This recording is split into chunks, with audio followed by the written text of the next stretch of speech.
before you get to that video, I just want to share some exciting news. Elevation Nights is happening next month, and we could not be more excited. We're visiting so many new cities like Austin, Oklahoma City, Minneapolis, Kansas City, Denver, St. Louis, Fort Wayne, Toronto, and I'll let you in on a little secret. We're also adding more dates this fall. So Miami, Tampa, Knoxville, Atlanta, Birmingham, Lubbock, Dallas, and Houston. If you're near any of these cities next month or in the fall, I hope that you'll join us. Elevation Worship's gonna be there, I'm gonna be there, and of course our favorite pastor, Pastor Stephen, is gonna be preaching every night. It's gonna be amazing. We're gonna sing all of your favorite songs. This is one of my absolute favorite nights. So head over to elevationnights.com to get your tickets, and I'll see you there.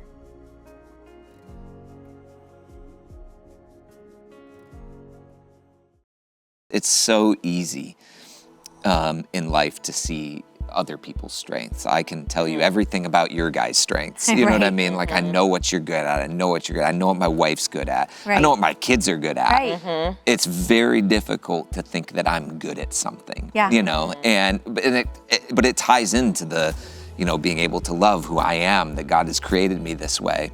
So it's that, but also that strength comes through consistent communication with God as well. And that was a challenge to me as well, because, you know, I work at a church, but it's like setting aside that time where it's like every day I need to be in the Word. Like like that's a challenge for me. You know, it's not like the first thing on my mind when I get up and say like, hey, you know what? I need to be in the Word. But I've adjusted that, honestly, in the season, through this and through just feeling like, you know what, if I want to be strong in who God has created me to be, it has to be a priority.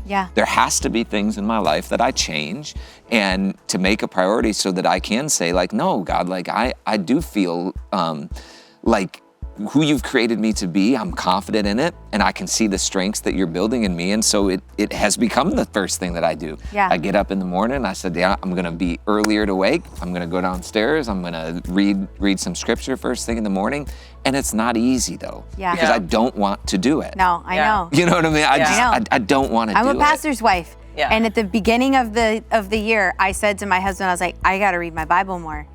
And it's hard, but isn't it interesting the correlation that we have between strength and work, right?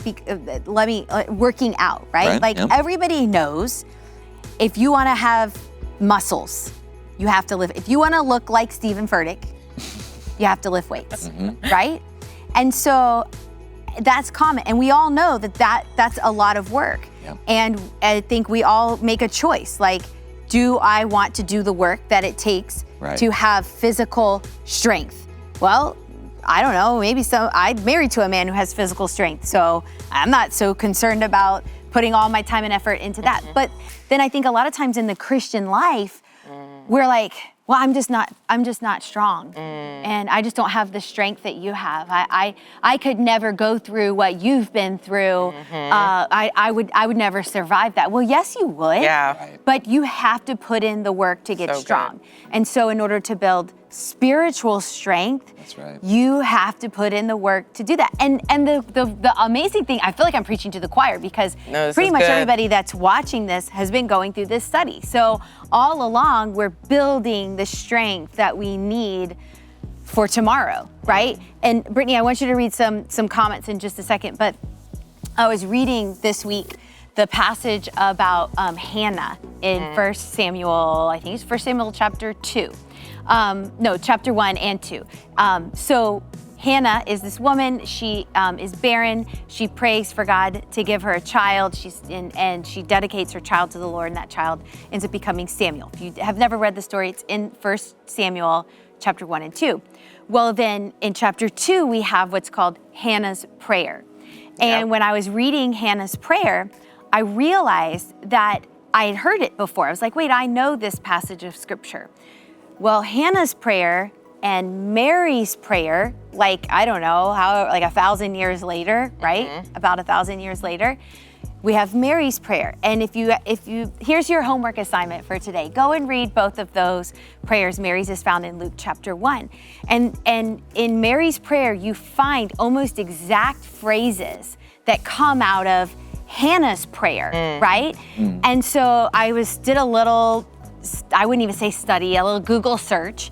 And a lot of people believe that Mary knew Hannah's prayer. That at some point in her life, she had studied that prayer. Right. And so in the moment where she needed it the most, this angel has come to her and he says, you know, you're gonna give birth to God's son. In the moment where she needed that strength, she was drawing from something that she'd done in the past, right? So good. And so that's how we develop spiritual strength. It's not in the moment of our greatest need. It's the days and the months and the years that lead up to that. And that's what I think, it's like lifting weights, developing that spiritual strength. And that's just something that God's really been speaking to me a lot about in my life is if you see someone and you're like, man, that woman, she's a woman of God, he's a man of God, I could never be like that. Well, they've done some things in their life to get to that point of what you're seeing the fruit of now. My goodness.